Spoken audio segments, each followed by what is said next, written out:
Chapter 4, The Contest. Light years away.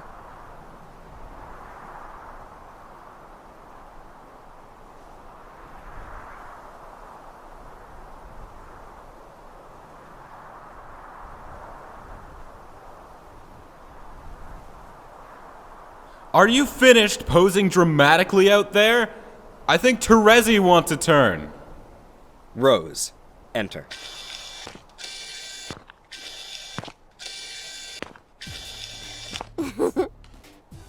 She's more than welcome. I've had my fill. Feels good, doesn't it? Now get over here. We've got business to discuss. Rose. Render yourself more symbolically this instant. Terezi, you too. No thanks, I'm good. In fact, now that we're here, I can't imagine anything worse than sitting down with you two for another little chat. You've ruined the very concept of talking for the rest of my life. Oh, come on. It wasn't really all that bad, was it? Dirk may be completely insufferable. Thanks. But we had some pretty good times over the course of our journey, didn't we? I'm struggling to think of any. How you wound me. 3 years of anime plot analysis is enough to turn any relationship sour. All right. That's fair. The anime was rather tedious. Wow. But I posit that it could have been much, much worse. At the very least, none of us succumbed to substance abuse, or re-succumbed, I guess I should say. The perks of not having an appetite or liver, in my case. In yours, I'm actually not sure. Perhaps the underlying cognitive dissonance or trauma you were originally trying to distract yourself from is no longer a going concern. Or... no, wait. That's not right.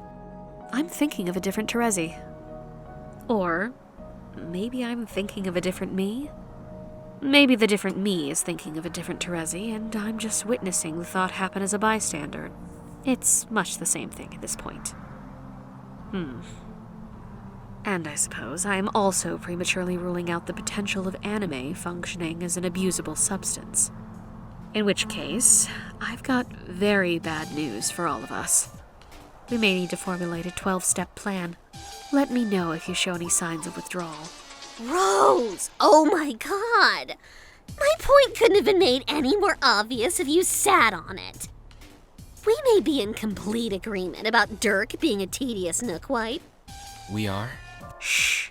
But, newsflash? You aren't actually any better. Sleep without Soper doesn't come easy to my species. And yet, I somehow managed to spend a good chunk of our 3-year journey unconscious. That's how fucking tedious the two of you are. And the worst part is that neither of you actually have the decency to do anything legitimately awful. You just sit there and you drone on and on, talking about things that don't matter and asking questions that don't have answers.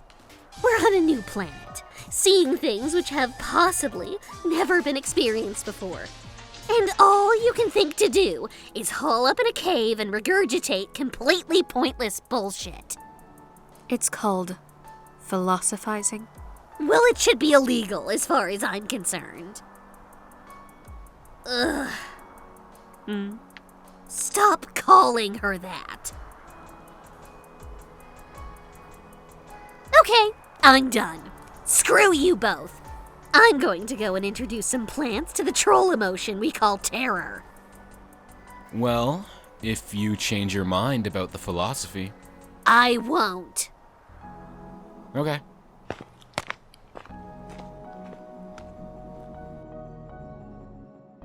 That was odd, even by Terezi's standards.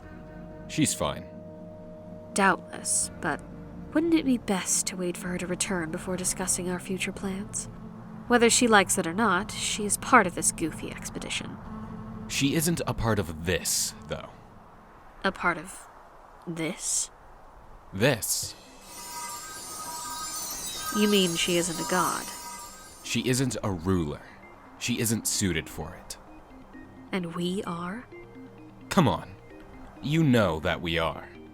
but I think I can present a pretty convincing case if need be. So you wanted to have a dialectic about it first, just to be sure. I'm game. Where shall our allegory begin? Beg pardon? Oh, come on. The cave? I have to say, I'm a little disappointed in you. 3 years, and not once did I witness you replacing any parts of the ship. How are we to jerk ourselves off philosophically if you don't lean into your clumsy illusions? It's a fair question, but since the name you suggested was nothing more than a very juvenile play on words, I can't say you've got much ground to stand on. What's juvenile about Kant? Nothing. At least, not when you say it. It's not my fault you sound like a gay cowboy. See what I have to deal with? And yes, I'm still here. For the time being, I want to keep things brief, narratively speaking. Look, we can have this argument later. I'll pencil it in. For now, we need to talk about Deltritus. I'd like to suggest a preliminary topic of discussion. Shoot. Or rather, a point of constructive criticism. That name. Yes? It absolutely blows. Okay. In the interest of open-minded discourse, I'd like to counter by saying that I think it's pretty dope. But it's fine. We don't gotta settle for that. Do you have any better suggestions? No, I'm simply making an observation. You could at least come up with an alternative. Making shit is hard. I think having a good name for this planet is an important first step in telling its story, which is what we're here to do. I agree. Names are potent symbols, after all. I just think we have a different understanding of what a good name entails in this instance. Huh. To be clear, I think it's the perfect name for this place. It's just that when it comes to habitable planets, I think there is some unwritten law of our reality which dictates that the names should be either boring Like Earth. or insufferable. Like Alternia or Before Us. Or Deltritus. Alright, I get it. Insufferably boring gets you bonus points. I think that's partly the point of it. It's a name to be lived on. It becomes a kind of furniture, so to speak. Or I suppose you could see it as a place of origin, the absolute zero point of growth. Kind of like a family name. A name some people are always trying to leave behind, because it's the only way to be sure that one is moving at all. It's the dirt beneath your feet.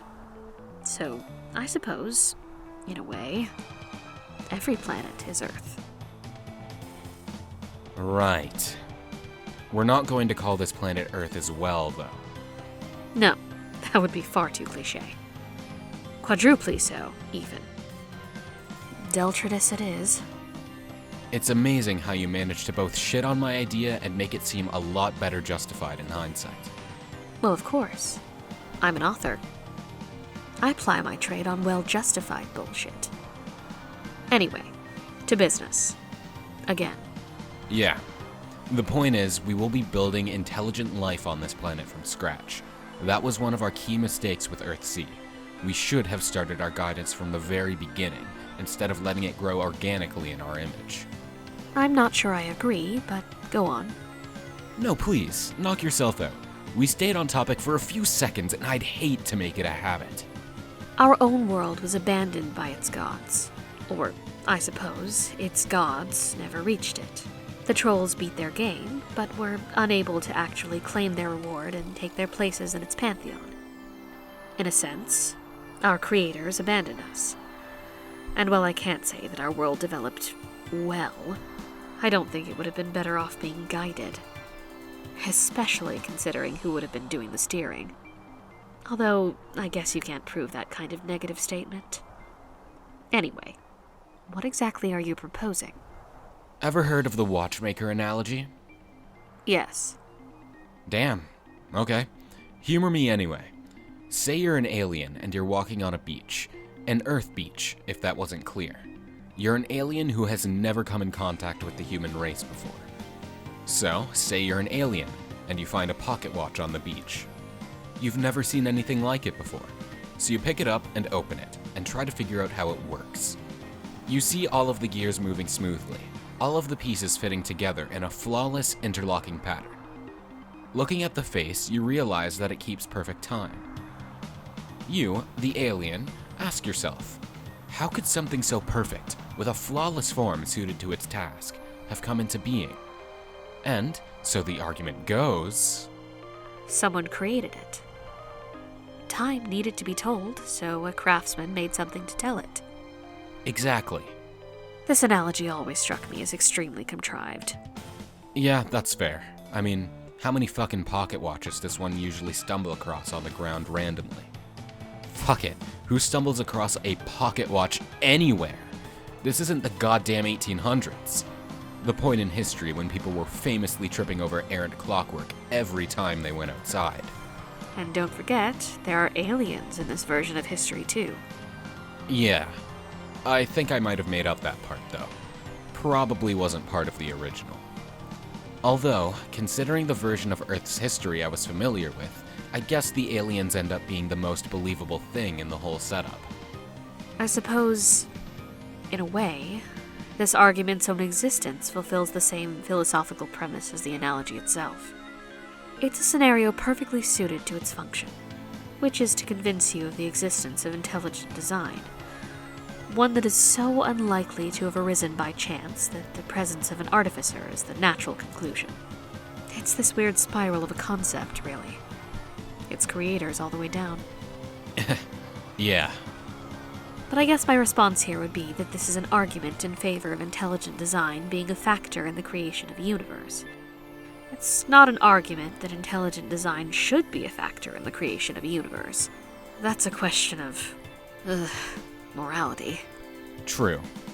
But if intelligent design is a reality, and I think our experiences indicate that, yeah, there's a pretty good chance, then wouldn't failing to continue it be an abdication of our responsibility? If we can order this world and we fail to, is that really any better than smashing the watch ourselves? You don't want to be responsible for screwing it up, and I get that, but failing to act isn't any more morally justifiable than acting wrongly. So it's really a moral argument that you're making. It sounds like we've detoured into the trolley problem here. Or maybe derailed is a more appropriate descriptor. I hope nobody is tied to the tracks of this conversation, at least. Rose, you're avoiding the question. You came to this planet, you saw it in your mind's eye, and chose to come here. More or less. Wasn't that because, on some level, you wanted to have a hand in its future? Maybe. At least, I think so. It's a bit hard to weigh my motivations for coming against the reality of what we're proposing to do here. In the sense that I'm not sure quite how to even go about making that kind of calculation. I want to create something wholly new. Something that's ours. But I can't help but wonder, what right do the two of us specifically have to do that? We won the game, though. We are literally fucking creators. We have as much of a right as anyone possibly could. I'm not sure I feel good about putting that victory on my resume. Especially not when so much luck was involved, while the conclusion was simultaneously determined from the very beginning. A paradox which is typical of the complete mess that is our lives, and which possibly makes no sense to anyone but us. I suppose that's the point I'm trying to make. We quite possibly know more about our reality than anyone else ever could.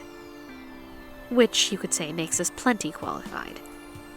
But it's that self-same knowledge that tells me that maybe nobody could ever be qualified for this kind of creative endeavor. She's avoiding the question again. It's amazing how one can technically have the maximum amount of metaphysical personal awareness possible and still not notice these sorts of things. It's stuff like this that makes me wonder sometimes whether there's anything about myself that I'm missing. Then I throw that wonder in the garbage can and turn the incinerate setting on. That was a little bit of ironic self-deprecation on my part. I know that recently I've made a habit of simply discarding things that are pointlessly difficult or irritating. Or, if you're so inclined, uncomfortable. It's something I learned in order to cope with... well, never mind. It's better this way, and I'm not gonna air my trauma or whatever in front of all y'all. The point is that knowing about it doesn't mean that I don't do it, and nor would it necessarily make it easier for me to stop if I wanted to. Personal failings, if you can call this one, don't work that way. She sees it happening and can't stop it, and takes a strange pride in knowing herself so well. And at the same time, she feels hurt to be so utterly predictable to herself. But that's a pain you have to lean into when presented with the sum total of all possible self-knowledge. I suppose this actually kinda answers the question about ultimate self-awareness? Damn. Did we just identify and then immediately solve a mystery in the space of a few paragraphs? I think we mighta. Good work on us.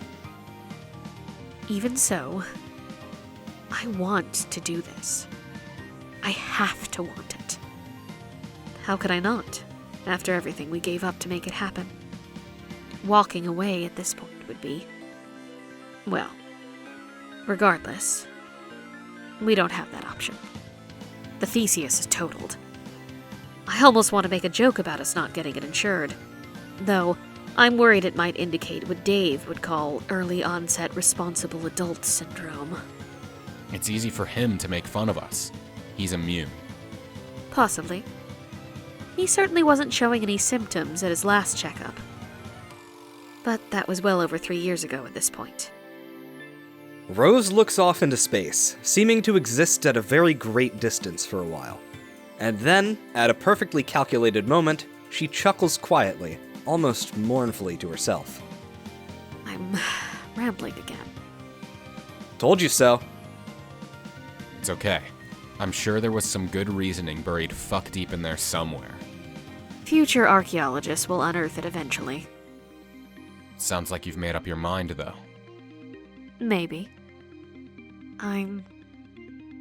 She hesitates again. Not sure? Oh, come on, Rose. Yes, you are. You know that this is what you want to do. More than that, you know that it's the right thing to do. Might as well get it over with. Fine. Excellent. What? Don't look at me like that. She was already on board with it in all but name, and we both know it. So why waste our time? You've got better things to do, and as of right now, so do Rose and I. I cordially invite you all to fuck off with your judgmental attitude. By which I mean fuck off right back here, because we've still got important exposition to deal with. You mentioned playing a game together. I take it that this is involved somehow. Bingo. And I take it you have a format of play in mind as well. Yep. So I guess the basic premise is, yeah, we could establish a new civilization on Deltridus, cook up a new freakish alien species and steer them towards playing the game at a distance using the command terminal. It would certainly be a challenging application of our combined skills, but it doesn't strike me as being all that fun by itself. For clarity's sake, the second game you're referring to here is the game that we played 10 years ago. Spurb. Or Scrub, I guess. Whatever it'll be called this time around. Yeah, that's the game. Gotta be careful with those capitals. The game between the two of us is going to be different. I propose that we turn this into a contest of sorts. Each of us takes responsibility for creating our own separate species, each with their own design, society, and culture. Then we pit them against one another to see which will ultimately play the game. For the love of God, please let's call it something else. If only for the sanity-fraying memories of memes long past. That's our culture you're talking about. Have some goddamn respect. Actually, it was my culture. I think it's more accurate to say that you appropriated it 400 years later. You're right. I'm sorry. Mea culpa. I regret everything. Bullshit aside, that's the contest I'd like to propose. 2 gods, 2 species, 1 copy of the game. We have a lot of time to kill before it's ready to play. Might as well have some fun in the meantime. I'm intrigued. That's good. Intrigued is good. I have a few questions before we begin. First, and most pressing, how do you propose we go about doing this? What are our raw materials? Unless you're planning on giving me a rib, I'm not sure what we're going to work from. That's fair enough. There doesn't appear to be anything in the way of animal life on this planet for us to use. But that's not important. We've got all the raw material we need already. Quite literally, in fact. We're going to make the new species out of us. I see. Don't worry, it doesn't imply actually breaking ourselves down into usable matter or anything like that. What I mean is that we have 2 humans worth of genetic material to start from, and, more importantly, the technology to use that material to synthesize something new. So, ectobiology then. That's part of it, yeah. Let's take this into the lab. The lab? Yeah. It's just another fucking cave, okay? Dirk and Rose, proceed to lab. This cave has a lab-like ambiance, I'll give it that. And I've seen a few labs in my time. Sweet. It's got the Lalonde witticism of approval. No honor could be higher. I'm sure I could have come up with something better if I wasn't still internally reeling at the prospect of us becoming our own biblical progenitors. Yeah, the old bearded man in the sky wishes he had one of these babies, though. All he had was heterosexuality and a very long con. Although, I guess they're both essentially the same thing. Oh shit. There's something so delicious about the 2 of us being the ones to populate an entire planet from scratch. The irony doesn't get much sweeter. How quickly you learn, my child. I am so proud of you. Anyway, that horseshit aside, it turns out that basically all of the equipment that Spore gave us can be integrated into one device, with the ability to perform both alchemical and ectobiological functions. The idea is pretty simple. We each contribute our own genetic sequences in the form of paradox slime, and then use it as a base to graft a new material onto using alchemy. Doesn't that strike you as a little, What? you know, incestuous slurry adjacent? Oh, that shouldn't be an issue. We're each going to be keeping our slime to ourselves. How courteous. In any case, after the base material is collected and the alchemical mix is finalized, we rapidly accelerate the development of the synthesized life forms to a point at which they can form a society of sorts. So, in theory, what the mayor and his associates did on Earth-C, but just larger in scope, instead of staying within the framework of a species that already exists. And here, we won't be waiting thousands of years for the development to happen in real time. This plays to our advantage in more ways than one. For one thing, it's pretty clear that we aren't going to get this right on the first try. I've been conceiving of this as a long game of many individual moves, each of us building and advancing in response to the concepts thrown out by the other. Think of it as collaborative world building. All those D&D nights on the Meteor finally turned to my advantage. Okay. I think I understand the premise well enough. Why don't you start things off? Roll the first die. Alright, sweet. First things first, getting a hold of myself. There's about 15 different unfunny jokes we could make about that, but let's just fucking chill for once in our goddamn lives. Agreed. And I'll make no mention of you sucking yourself in any capacity. God shitting damn it. Next step is adding mutations. We can use any old shit for this. Literally any capture-loggable object can be added into the mix by inserting its card into one of the slots here. And by using a combination of ands, ors, and so on, we can apply the science of alchemy to that of ectobiology. Alchemical biology, if you will. In the original process of breeding the Genesis frog, we'd be doing kind of the opposite, screening out distortions in its divine genetic waveform, so to speak. Here, we're adding noise deliberately, kind of like a genetic sweet bro and hella jeffification. Inside of this machine is one big artificial genetic infidelity bonanza. Dave would approve.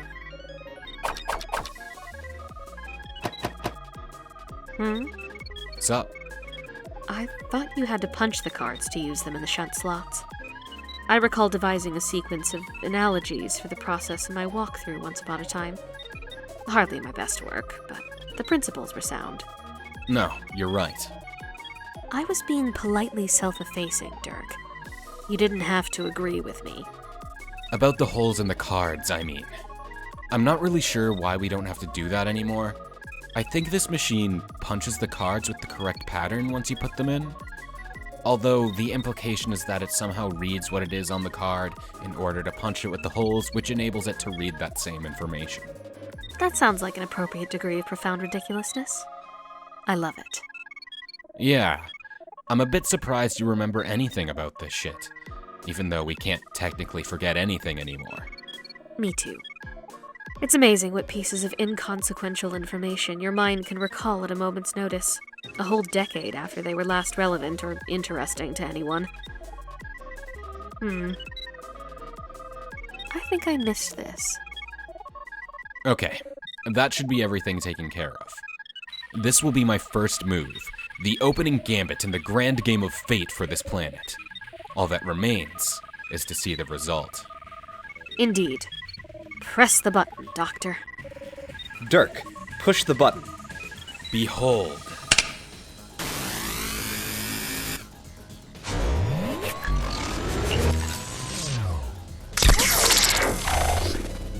My creation. Dirk and Rose, behold.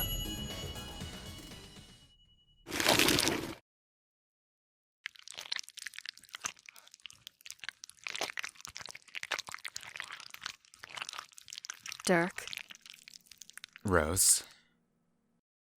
game on.